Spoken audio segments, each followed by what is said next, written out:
This true story was sourced from Reddit.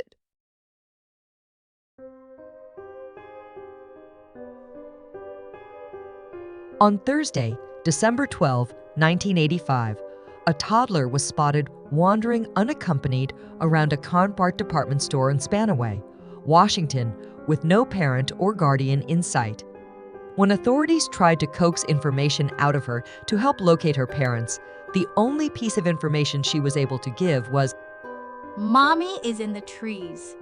a photo was placed in the local newspaper, and the toddler was soon recognized as Crystal by her maternal grandmother Louise Conrad, who took her into her care, later saying that Crystal appeared shaken and disturbed, perhaps by something she had seen.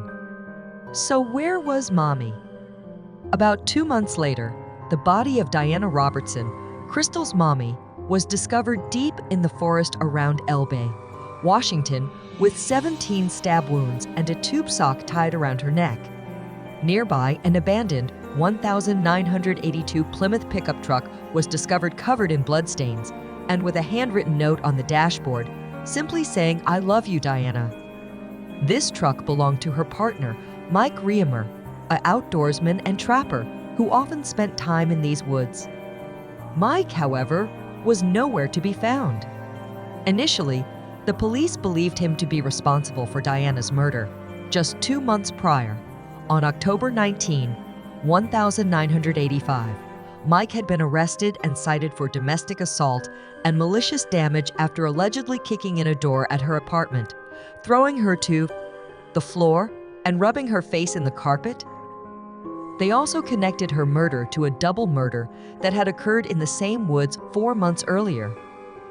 A man named Stephen Harkins was found shot to death in his sleeping bag, while his companion, Ruth Cooper, was found strangled 2 months later. Both had a tube sock tied around their neck. So, was Mike a serial killer? He had apparently been in the woods at the very time that Harkins and Cooper were murdered and certainly knew how to navigate the tricky terrain. But with no trace of him, there was no way to tell for certain. Over 20 years later, on March 26, 2011, a hiker discovered a partial human skull in the woods off of State Route 7 in Lewis County near Mineral, Washington, about a mile from where Diana's body had been found. Subsequent analysis revealed that it was indeed Mike and that he was a likely homicide victim himself. So 4 murders in the same woods by an unknown assailant.